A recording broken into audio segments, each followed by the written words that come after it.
What's going on, everyone? Welcome back to another episode of the JT Sports Podcast. I'm your host, JT.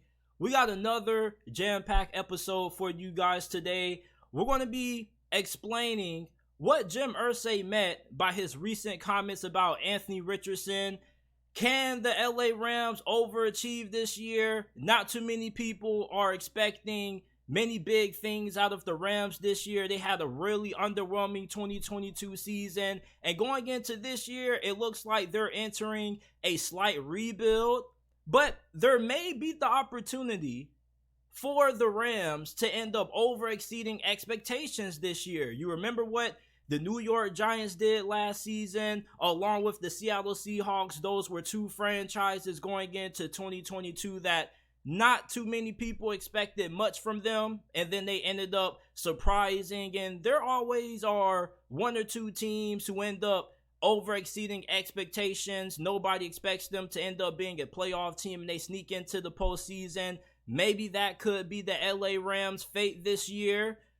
Cincinnati Bengals keys to the season. What do the Bengals need to do? Who do they need to step up in order to have a successful season? What are my expectations for the Jacksonville Jaguars offense this year?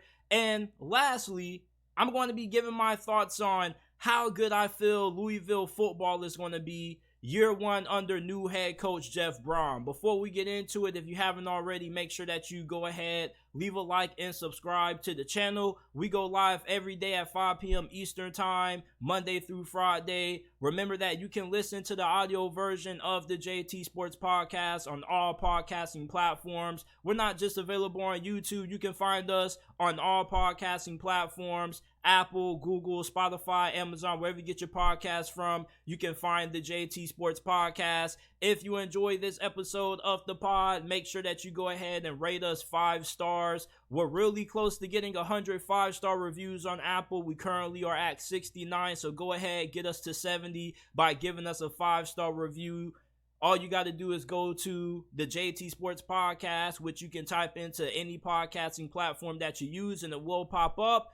Or you can go down to the description down below, scroll down a little bit, and there will be the links to the Apple and Spotify versions of the podcast. And last thing, make sure that you guys are following me on all of my social media pages, man. The social media pages have been going up over the last couple of days. You can find us on Twitter at JTSports__ and on Twitter at JTSports_. And we are on the new social media platform called Threads. Make sure to follow us there at JTSports_. So the Twitter and Threads is at JTSports_, and you can follow us on Twitter at JTSports__. If you want to submit a question to potentially be featured on a future episode of the pod, you can send them via the DMs on Instagram and Twitter.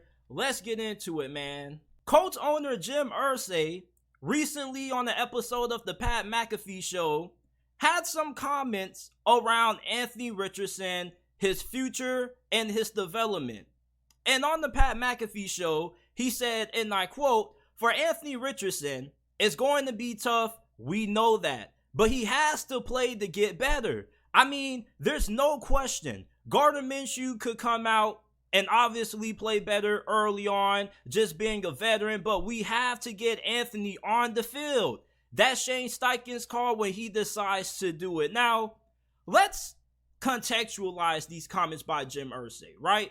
Basically, what he said about Anthony Richardson is that, hey, if you're a Colts fan, don't come into this season expecting Anthony Richardson to light the world on fire.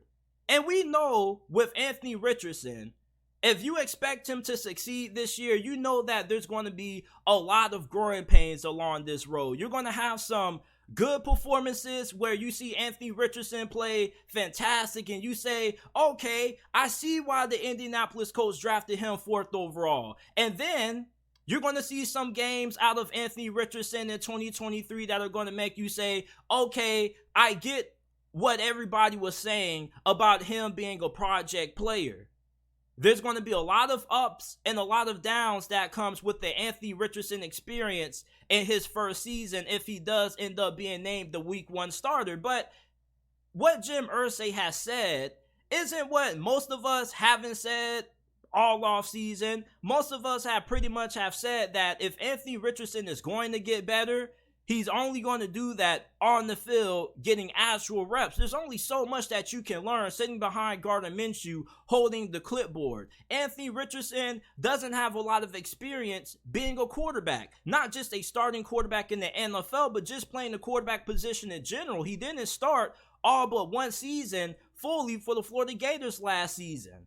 So this is somebody that has all the tools and all the potential to be the most talented quarterback in the NFL, but you have to get him up to stuff when it comes to what it takes to be a starting quarterback in the NFL. For Anthony Richardson, it's going to take him a while to get to where he needs to be from a mental aspect, being able to process defenses, being able to understand how defenses are trying to disguise their coverages and trying to bait him into mistakes. Those are things that you can learn on the bench, but you're going to have a better time understanding those things faster by seeing it in-game, getting more in-game experience and repetition. And for the Indianapolis Colts, I don't think throwing Anthony Richardson out there to the Wolves week one puts you at a disadvantage in terms of you being able to win games. We've seen examples from Lamar Jackson, Jalen Hurts, and Justin Fields, teams being able to win with a quarterback who may not be polished as a passer, but is a fantastic athlete with his legs. Justin Fields,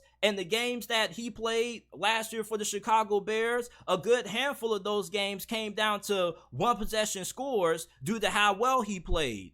And especially when you look at what Lamar Jackson did his rookie season with the Baltimore Ravens. He pretty much turned their season around, saved John Harbaugh's job, and got the Ravens into the wild card round, not just because what he did throwing the football, which he wasn't great at his rookie season, but how unstoppable he was when he decided to run with the football. And when you look at Anthony Richardson, the guy has incredible size, great athleticism. I mean, this dude is the second coming of Cam Newton, just with some slight upgrades. So there's not too many people that are going to want to tackle a 6'4", 6'5" quarterback that's 240 something pounds that runs 4.4 in the open field. There's not too many teams who are going to be able to slow down this rushing attack with AR and Jonathan Taylor. So there is a formula to the Indianapolis Colts being able to be a competitive football team this year, despite the fact that we know that Anthony Richardson is going to be less to be desired as a passer. And you got to have a lot of confidence in Shane Steichen, and that's why Jim Irsay left that comment, or the last portion of it, saying that it's basically in Shane Steichen's court when he feels Anthony Richardson is ready to be thrown out there. And if Anthony Richardson is thrown out there early, I'm pretty confident that Shane Steichen is going to put Anthony Richardson in the offense that's going to minimize his weaknesses and maximize his strength. Shane Steichen is a really successful offensive coordinator, or he was a really successful offensive coordinator prior to getting the head coaching job in Indianapolis. We know what he did the last couple of seasons with Jalen Hurts and the Philadelphia Eagles, but a lot of people tend to forget that he was also Justin Herbert's offensive coordinator his rookie season when he was going off for the LA Chargers. And the same thing that people were saying about Anthony Richardson, most people were echoing those similar sentiments with Justin Herbert going into his rookie season. And we saw how Justin Herbert completely shocked everybody with how well he played during his rookie campaign.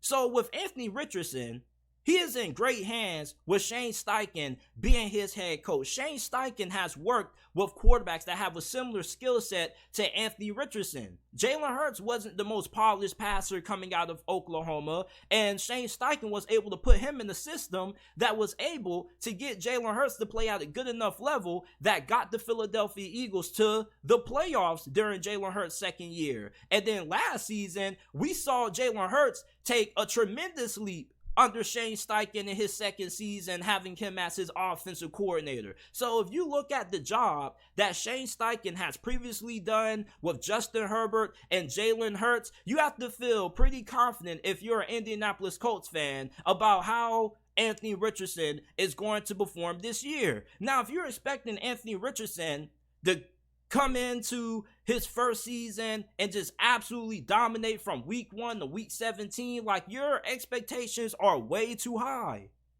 There's going to be some great performances and some performances that make you shake your head.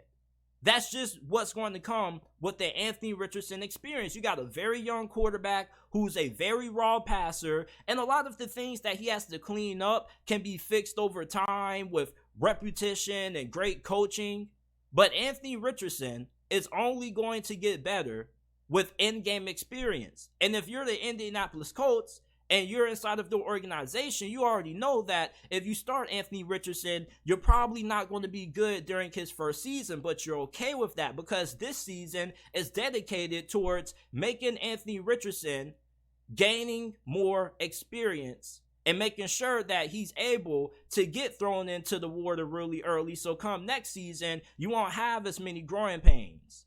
So this is basically what I have concluded and gathered from Jim Irsay's recent comments on Monday when he did his guest appearance on the Pat McAfee show. And we already know that if you do start Gardner Minshew week 1, he gives you the best chance to win.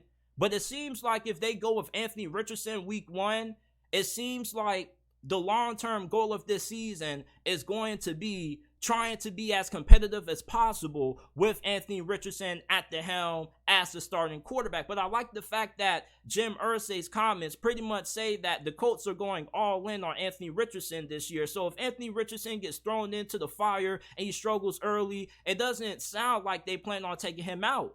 It sounds like regardless how bad he plays, they're going to continue to let him push through it because that's the only way young quarterbacks can get better, especially in the face of adversity. So let me know what you guys think about Jim Irsay's comments about Anthony Richardson, his status as the starter going into this year, and his development. The Los Angeles Rams have a over-under win total going into this year of 6.5. Now it's funny because a year ago around this time, we were discussing if the LA Rams were going to be able to repeat as Super Bowl champions.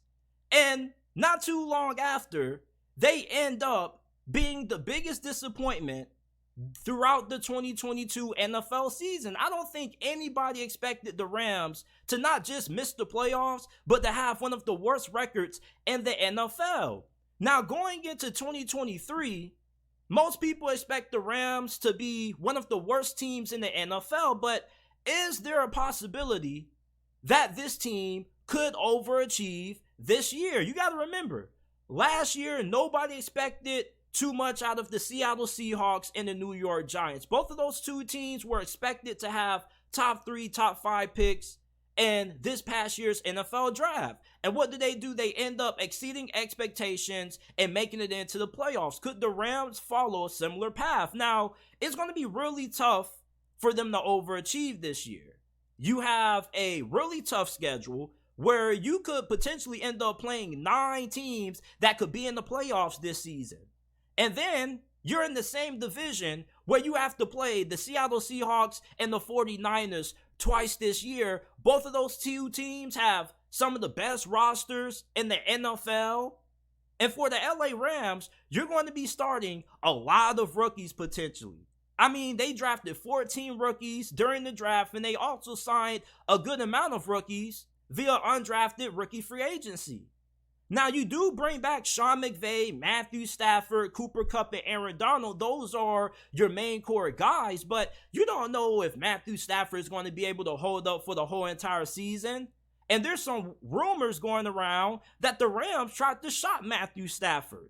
So we don't know how Sean McVay feels about Matthew Stafford. And if the season ends up going to the extent where the Rams aren't good during, week 10, week 11, and the season is already over, we could see him bench Matthew Stafford and throw in Stetson Bennett to see what he has. And if Stetson Bennett gets the opportunity, I think that Stetson Bennett is going to thrive in Sean McVay's system. I believe a large reason why the Rams decided to draft Stetson Bennett was due to the success that Brock Purdy had in Kyle Shanahan's system.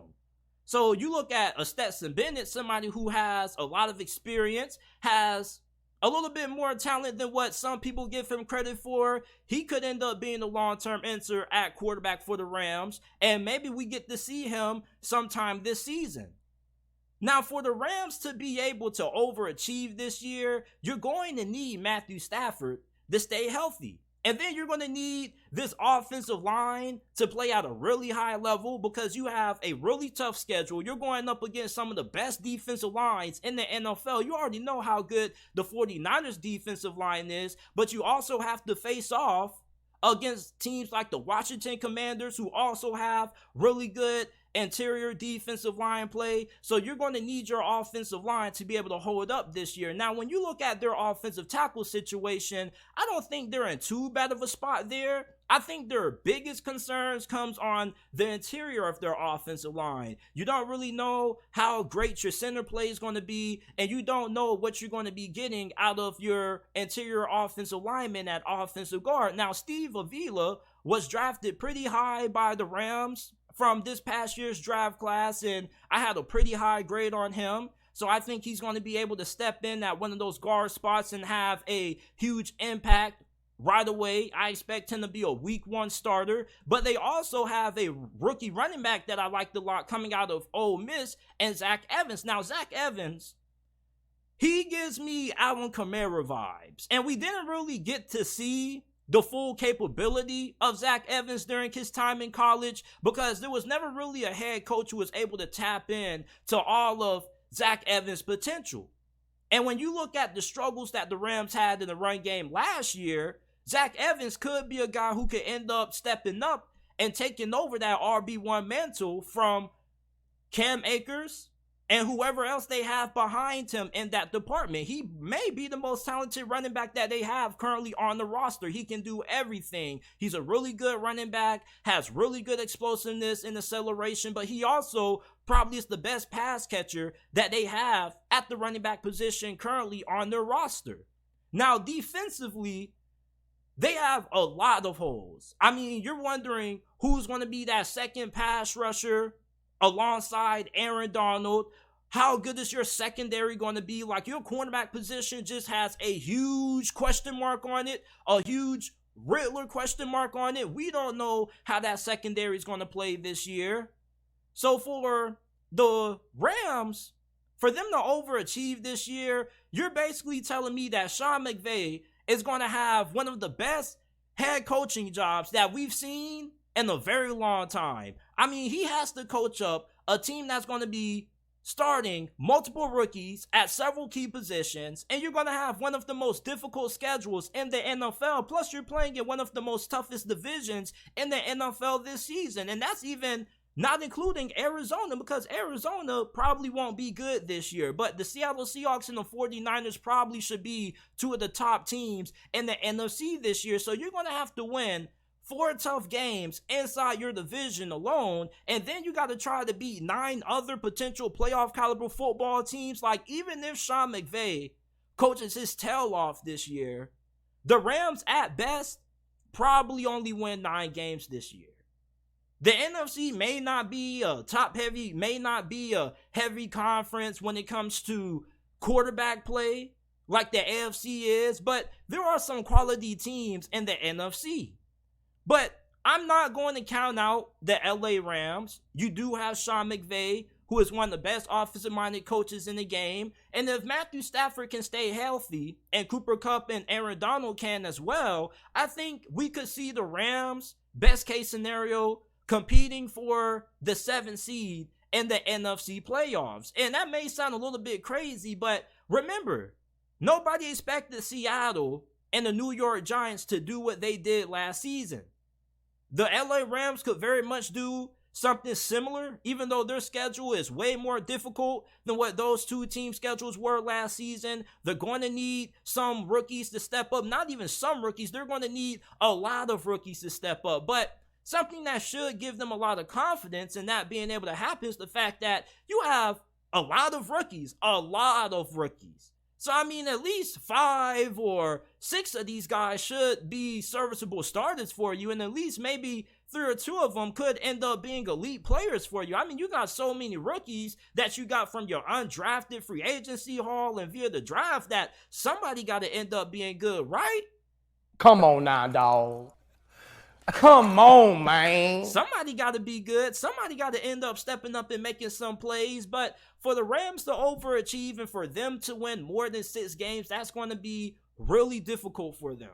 You're going to have to split both games between the Seahawks and the 49ers, and you're going to have to beat some really talented football teams this year with the schedule that they have. So I don't know if the Rams are going to pull off a New York Giants or Seattle Seahawks kind of season, but I don't know if I can see them winning less than 6 games. As a matter of fact, my worst case scenario would be 5 wins. My best case is 9 wins. Now, if I had to give you an overall prediction for the Rams this year, I'd probably go with 7 wins. It's hard for me to see them having one of the worst records in the NFL, at least having one of the top 3 worst records in the league this year due to how good their coaching is. And the Rams are going to be able to pull off a couple of upsets. This isn't college football where the teams with the best rosters always win the majority of times. Like in the NFL, these games are mostly close. Even if you have one of the best teams in the NFL going against one of the least talented in the NFL, if you have good coaching, that's going to cause the games to be fairly close. So Sean McVay, this is probably going to be the toughest head coaching job that he's ever had during his career up to this point.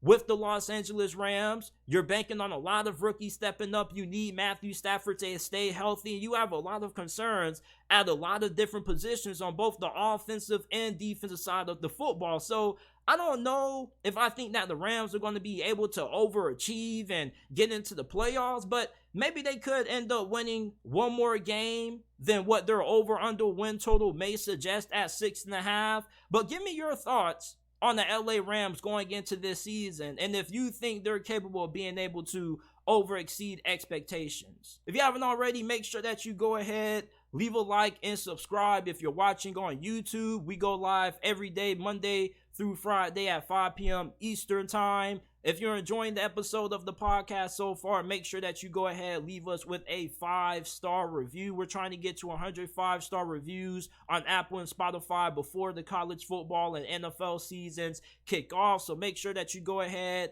give us a follow on Apple and Spotify, subscribe to the podcast there. All you got to do is type in the JT Sports Podcast and it will pop up. Or you can go down to the description down below, scroll down a little bit, and there will be the links to the Apple and Spotify versions of the podcast. Got to get me a little sip of water real quick.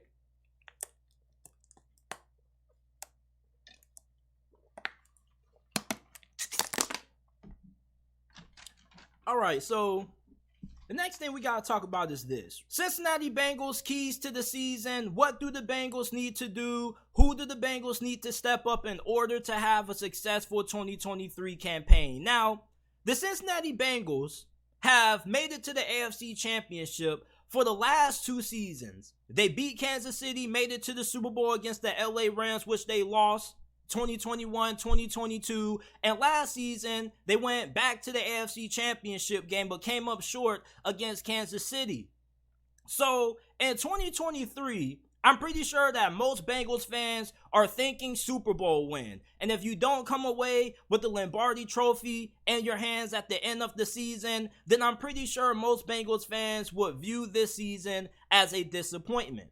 Now, for the Bengals to end up winning a Super Bowl this year and living up to those high expectations, they need this offensive line to finally give Joe Burrow some elite protection. Now, you thought the offensive line was going to be figured out last season if you were a Bengals fan, and you had good reason to think that. You spent a lot of money in free agency overhauling the offensive line, and most of your offensive line signings hit last season. The interior of your offensive line was pretty solid when everybody was healthy, but you didn't get good play from your 2 offensive tackles last year. La'el Collins wasn't good. He was a massive disappointment, and Jonah Williams wasn't good neither at left tackle. So how do you address that situation? Well, you pay top money to sign left tackle Orlando Brown, who played for the Kansas City Chiefs last year. Now, he's going to be replacing Jonah Williams at left tackle, and you really, really need him to play at a really elite level this year. If the Cincinnati Bengals are going to win the Super Bowl this year, you're going to need Orlando Brown to be one of the best offensive tackles in the league this year. You need him to be top 3 at that left tackle position because you're in the division that has a lot of good pass rushers and a lot of good defensive lines. You're going up against Myles Garrett, TJ Watt. Some of the best pass rushers in this league reside in this division. So you need to be able to keep Joe Burrow protected up front. And that's going to largely hinge on the play and the production of Orlando Brown. Now, there's a lot of people who consider Orlando Brown to be the most overrated offensive tackle in the NFL. Now, he's a really great run blocker, but his pass protection is really inconsistent at times. But if the Bengals can get Orlando Brown playing at a really high level when it comes to run blocking and pass protection, this offensive line is going to be massively improved this year just based off his performance alone. Now, second up is they need to figure out who the hell is going to be playing right tackle for them, and if they're going to be able to get good play out of that side of the offensive tackle position. Now, left tackle shouldn't be an issue, but right tackle, you're either going to be starting Jonah Williams, converted left tackle, or you're going to be starting La'el Collins. Now, La'el Collins wasn't great last year. Maybe it was due to the fact that he was still adjusting, trying to get acclimated to Cincinnati's system, but you paid him a good amount in free agency, and he didn't really deliver on his contract. Now, Jonah Williams, you tried to shop him around. I guess nobody was interested, so he's still on the roster, at least at the time this is being recorded. So it looks like there's going to be a position battle throughout training camp to determine who's going to be the second starting offensive tackle on this offensive line, lining up on the opposite side of Orlando Brown. Now, Jonah Williams gave up 7 sacks or more last season. I think it was either 7 or 8. I can't remember the number off the top of my head, but you're going to need good offensive tackle play if you're Cincinnati and you're looking to make it deep into the postseason and you're trying to win a Super Bowl. If you're trying to win a Super Bowl, your offensive line can't be as bad as what it has been for Cincinnati the previous 2 years that you've been in the postseason. You need better play out of your offensive line. And for Cincinnati, you have your interior offensive line situation figured out. Like, nobody's worried about how good you're going to be at your center and your 2 offensive guard spots. It largely is with how you're going to get good play out of your offensive tackles, mainly your right tackles, because we don't know who's going to start, Collins or Williams. If I was a better man, I probably would put my money with La'el Collins. And that may sound a little bit crazy to say, but Jonah Williams, although he does have the capability of being able to play both left and right tackle, I don't really know if he's going to do a great job of being able to make the transition to right tackle. I really think that La'el Collins is more of a true right tackle, and I think that maybe last year he just was struggling to get a little bit adjusted to Cincinnati's offense. I do think that if he ends up winning the job this year, he will play much better. But they really need to get good play out of their right tackle position. I'm pretty confident that Orlando Brown is going to be really good for Cincinnati this year. If he struggles, that's going to be a really big problem that Cincinnati's going to have on their hands with his massive contract. And then right tackle, you need Jonah Williams or La'el to step up there. And then when we flip to the opposite side of the football, the defensive side, you have some huge concerns on your secondary. Now, you have talent there, but you have unproven talent there. It's going to be a difference going from Von Bell and Jesse Bates to having some new guys that not too many fans are familiar with in the back end of your secondary. Now, one of those guys is going to be second-year safety Dax Hill. Cincinnati needs him to have a breakout year. This was somebody who was a first-round pick in last year's draft by the Cincinnati Bengals coming out of Michigan. Dax Hill was one of the more freakish athletes coming out of last year's draft class. This dude has elite athleticism. He's like a pinball ball. You can line him up at safety and the slot at cornerback, and he can make a lot of plays for you due to how explosive he is when it comes to getting after the football, hauling down ball carriers. He also is pretty solid in coverage, so you can do a lot versatility-wise when it comes to how you use Dax Hill. Now, you also need some of your younger cornerbacks to step up because Eli Apple is gone. He's a free agent, although Cincinnati could bring him back, but it looks like they're probably going to roll with Cam Taylor-Britt being their second cornerback on the opposite side of Chidobe Awuzie. Now, Cam Taylor-Britt, he had a pretty solid rookie season. I think that he played his best games of the year in the postseason. He had a really good game against the Buffalo Bills. He played very well against the Kansas City Chiefs in the AFC Championship game. So hopefully he can continue his performance throughout the postseason and carry that into the 2023 season. Now, if Cam Taylor-Britt doesn't work out, you got DJ Turner, who was a second-round pick from this past year's draft out of Michigan, and this dude was one of my favorite cornerbacks coming out. He's as good as an athlete as Cam Taylor-Britt and Dax Hill. Even though he plays cornerback, this dude has very good technique.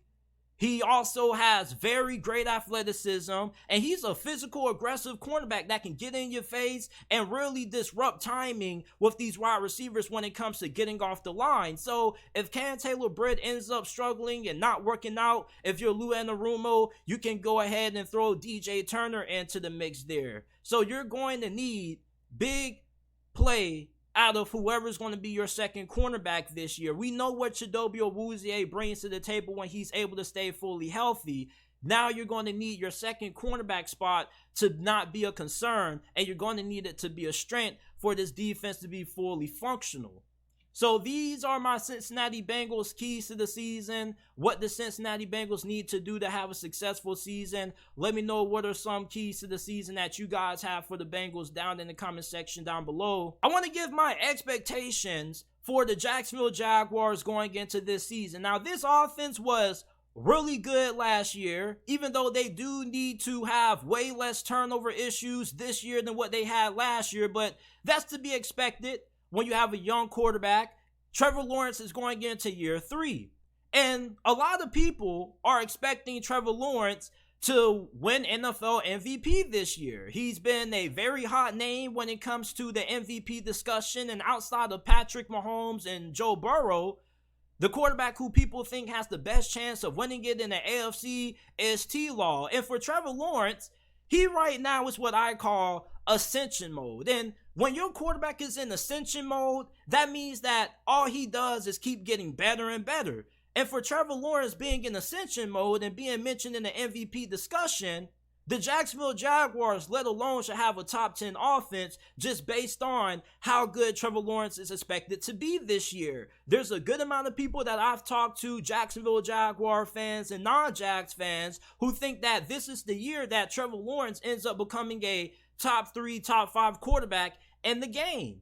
And if he's going to end up doing that, it's going to be due, largely in due part, to the wide receivers that Jacksonville has on the roster. Now, we all know about what Christian Kirk did last season. His first year in Duval, he had over 1,000 yards signing and free agency. And then you trade at the trade deadline for Calvin Ridley, which I thought was a huge steal for the Jacksonville Jaguars. Now, a lot of people were a little bit confused when they made the trade for Calvin Ridley. They were like, bro, what are you doing drafting Calvin Ridley? This dude is not going to play this year. He's suspended for gambling. Well, the Jacksonville Jaguars were thinking ahead. You got to think big, people. You got to think long term. So you get Calvin Ridley. He gets reinstated. This dude is about to go off. Like, if you don't have Calvin Ridley, my bad, y'all. But if y'all don't have Calvin Ridley on your fantasy football squads, what are you doing, man? This dude is one of the best route runners in the game. Not just that, but when he's on the field, he's insanely productive. And I was listening to an episode of I Am Athlete a couple of weeks ago, and Brandon Marshall asked Devontae Adams to rank his top 5 wide receivers in the game. And he had Calvin Ridley inside his top 5.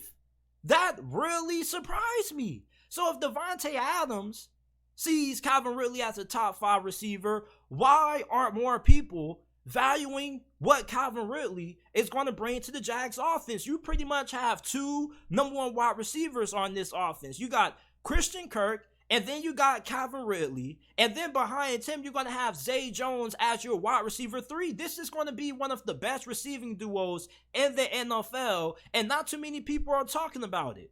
I think Christian Kirk is a little bit undervalued because he plays for Jacksonville. He may not be the most flashiest player, but every time I cut on a Jazz game last year, he was going off. And now you pair that up with Calvin Ridley. If Trevor Lawrence ends up winning MVP this year, it should not be a surprise when you look at the two receivers he's going to be throwing to, and Calvin Ridley and Christian Kirk. Now, you look at what they have at the running back position. You got Travis Etienne coming off a really great season, which kind of we can count as his rookie season because he didn't get to play under Urban Meyer. So last year was like his first year of really getting legitimate NFL action, and he didn't disappoint. He had 1,125 rushing yards, over 5 yards per carry, had 5 touchdowns. He also was a big threat in the passing game. Now, you drafted Tank Bigsby in the 3rd round out of Auburn. Now, a lot of Jaguar fans are really excited about what Tank Bigsby can bring to this offense. You're going to have somebody who is a little bit better running the football up the middle compared to Travis Etienne. He's not really a running back that's built for running the football a lot up the middle of the defense. But Tank Bigsby is a guy who is a really powerful and elusive runner. And a lot of people feel like Tank Bigsby never tapped into his full potential during his time at Auburn, during, the coaching turnover that they had, the fact that his offensive lines never were really all that good at run blocking. So going into this situation for Jacksonville, he has a clear-cut opportunity to run away with this backup running back job. And if he ends up being named RB2 going into week 1, we potentially could see him get a good amount of workload because the Jacksonville Jaguars, I'm pretty sure they don't want to run Travis Etienne down into the drain. And plus, Travis Etienne also can line up in the slot.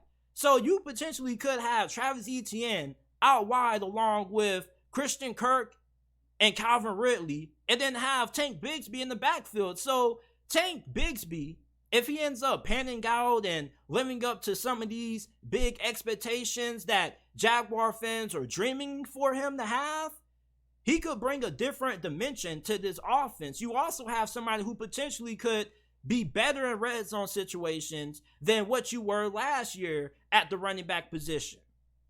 Now, Evan Ingram, he's having some contract talks with the Jacksonville Jaguars. We don't know if he's going to get a long-term extension or not, but he had the best season of his career undoubtedly last year, so I am expecting him to end up coming to agreement with a new contract for Jacksonville. But when he's on the field, that's just another weapon that Trevor Lawrence has at his disposal. And now you're going to have Evan Ingram, Calvin Ridley, and now Christian Kirk, along with Travis Etienne. Like, this is going to be a top 10 offense this year.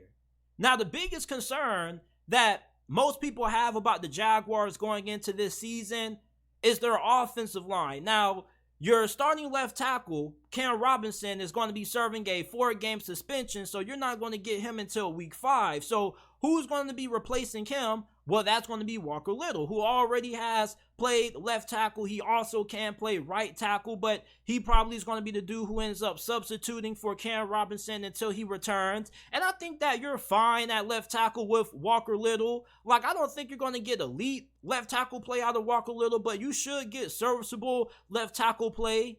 And then at your other offensive tackle position at right tackle, you got Anton Harrison out of Oklahoma, who was your 1st-round pick from this past year's draft. So I think at offensive tackle, you should be pretty solid. Now, Anton Harrison, he's a rookie. We don't really know what to expect from him because he hasn't played a single down of NFL football. But Jawan Taylor is coming off the best season of his career undoubtedly. And it's funny at the time that it came because last season was a make or break year for Jawan Taylor. He definitely cashed out in a major way and got paid. So Anton Harrison, hopefully you have somebody who can come in and be a productive right tackle for you instantly. But even if he struggles, hopefully he ends up at least being serviceable for you. Hopefully you don't end up having a drop-off in production from right tackle compared to the play that you got from that spot in Jawan Taylor last year, who's now with the Chiefs. Now, I'm more worried about the interior of Jacksonville's offensive line. All right, now I like Anton Harrison. I think he should be pretty solid. I think Walker Little will give them some security at left tackle until their starter comes back in Cam Robinson. Now, I don't know about Luke Fortner Now, Jaguar fans that I've talked to said, he played pretty okay for a rookie, but he didn't necessarily blow me away. I guess for rookie standards, he was decent, but he could have been a little bit better. And the reason why I think that center is a big concern for Jacksonville and why they need Luke Fortner to have a really big year too is because when you look at the majority of teams that have elite offensive lines, it normally starts up front at center. Think about the Philadelphia Eagles. They got Jason Kelce, one of the best centers to ever play this game. Like, the best offensive lines in the NFL, more times than not, have elite centers. And then, when you look at the teams that go the furthest in the playoffs, it's the teams that normally have the best offensive line. So for Jacksonville, if they're trying to win the Super Bowl this year, you're going to need good play out of your offensive line. Now, this offensive line didn't play bad last year, but I do think that if this offensive line is trying to help this team win the Super Bowl, they need way more out of it. And it's going to start with Luke Fortner. So if there was a guy who needed to have a big season this year on this offensive line out of everybody, I think it has to start with Luke Fortner at that center position. Now, at your two offensive guard spots, you got Brandon Sheriff, who could start to be showing signs of regression. Last year was one of the worst seasons that he had in his whole entire career. And you got to remember that Brandon Sheriff has been one of the best offensive guards in the NFL for a very long time. So to see him kind of take a step back in 2022 is very alarming if you're a Jags fan. And then Ben Bartch played 5 games last year. He got injured. In those 5 games, he looked better than what he did in his previous season. But I still think that he has a couple of ways to go. So when you look at your offensive line, you're going to be missing your starting left tackle for a couple of games. You're going to be starting a rookie out at right tackle. And then when you look at the interior of your offensive line, you're banking on guys like Luke Fortner and Ben Bartch being able to step up. And you could have a aging, regressing veteran and Brandon Sheriff. So I don't really know how I feel about Jacksonville's offensive line going into this season. I don't think their offensive line is bad, at least right now. But if I had to rank my confidence that I have in this offensive line from 1 to 10 going into this year, I probably would have it at 4. Okay, like I think that Brandon Sheriff could be on his way, to a huge decline. Father Time may end up catching up to him. Ben Bartch, we still need to see a little bit more out of him. Even though he did play better last season than the season prior, there's still more that we have to see from him. And then Luke Fortner, going into year 2, we need massive improvement when you look at that center position being probably the second most important position on that offensive line outside of left tackle. But overall, when you look at this offense in general, outside of the offensive line, this should be one of the best offenses in the NFL. And I expect the Jacksonville Jaguars to be a top 10 unit this year. You look at the talent that they have at receiver with just Calvin Ridley and Christian Kirk alone. That's the top 10 wide receiver duo there. You got Evan Ingram, and you're going to have T-Law, who is expected to take a MVP kind of leap this year. This should be one of the best offenses in the NFL this year.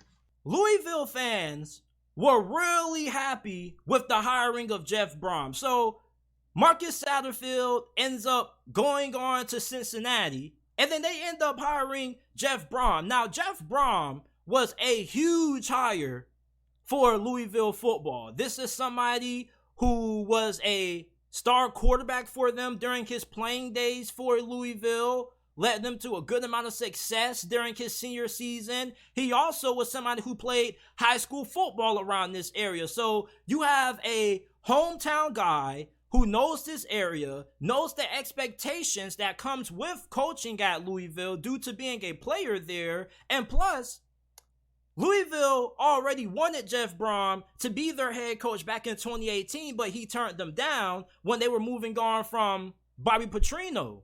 So you bring in Jeff Brohm a few years later after he turned you down previously, and I think that the expectations for Louisville are pretty high considering the fact that this is Jeff Brohm entering year 1. Now, why are Louisville fans so optimistic about their new first-year head coach? Well, JT, is because he's alumni here. He's somebody that's well respected amongst the fans. He's somebody that's going to be well respected amongst the boosters, the alumni base, and that is true. But you also have somebody who understands the importance of beating Kentucky. And we already know, if you're a Louisville Cardinals fan, doesn't nothing make you even more mad than losing to Kentucky the way that you have the last couple of years? So you have a head coach that understands how to recruit this area, how to succeed at this program, but you also have a head coach that takes pride in beating Kentucky. You know, Marcus Satterfield, for the most part, he was on the hot seat for fairly most of the year until Louisville was able to turn it around late. So for Jeff Brohm, you're going to have somebody coming in here that's going to galvanize this fan base. And I think he's going to be able to galvanize this team right away, right out the gate. Now, they did lose a good amount of talent to the transfer portal, but they also bring in a good amount of talent via the transfer portal. They had the 14th ranked transfer portal class, according to 247 Sports. And there's going to be a lot of guys who they got in the transfer portal who they need to make big impacts this season, especially on offense, because you only return 4 starters on offense, 2 of those being on the offensive line. You also got a receiver and running back that returns from last season. And on defense, you got a good amount of starters who come back. You have pretty much all of your secondary that returns from last season. And when you look at some of the key transfers that Louisville brought in from the transfer portal on offense, obviously we got to talk about them bringing in Jack Plummer, who played for Cal last season. Prior to transferring to the University of California, he spent his first couple of years at Purdue under Jeff Brohm. So you already have a QB who knows the system. All he really needs to do is build some timing and chemistry with his new receivers. And he was somebody who had 21 touchdowns to only 9 interceptions playing for Cal last season. So imagine how good he can be with Jeff Brohm at a school that has a better supporting cast than what he had to throw to at Cal. And when you look at your wide receiver position, you return a starter from last year who was really productive, but you also got 2 really good receivers out of the portal. You got Keon Coleman, who comes from Jackson State. He played for Coach Prime last season. He had 33 catches for 510 receiving yards, 3 touchdowns, and Jamari Thrash. Now, Jamari Thrash is one of the best players that entered the transfer portal from a G5 school. He was the 13th ranked transfer portal wide receiver, and during his time at Georgia State last year, this dude was damn near the only thing that Georgia State had at offense at times. 61 catches for 1,122 receiving yards, 7 receptions that ended up resulting in touchdowns, and he was averaging 18.4 yards per catch. So Louisville, they got a pretty solid QB. Jack Plummer, if you were to rank all of the starting QBs in the ACC going into this year, you got Jordan Travis. You also have Burkert, who comes from Virginia at NC State. I probably will rank Jack Plummer in the top 5. Okay? You got him, Tyler Van Dyke. So Jack Plummer should come in and be a really good starter right away for Jeff Brohm. So you're going to have your quarterback position taken care of. I think you have more than enough talent at wide receiver. And then when you look at what they bring in on our offensive line, you got left tackle Eric Miller. Now, Eric Miller has started at left tackle previously at Purdue under Jeff Brohm. So this is somebody who, like Jack Plummer, is going to come in, already be familiar with the system, and he should be a plug and start guy right away for Jeff Brohm week 1. Now, I think when you look at what Louisville has offensively, they should be really good this season. I don't really think they're going to struggle on the offense side of the ball at all. I feel like under Marcus Satterfield,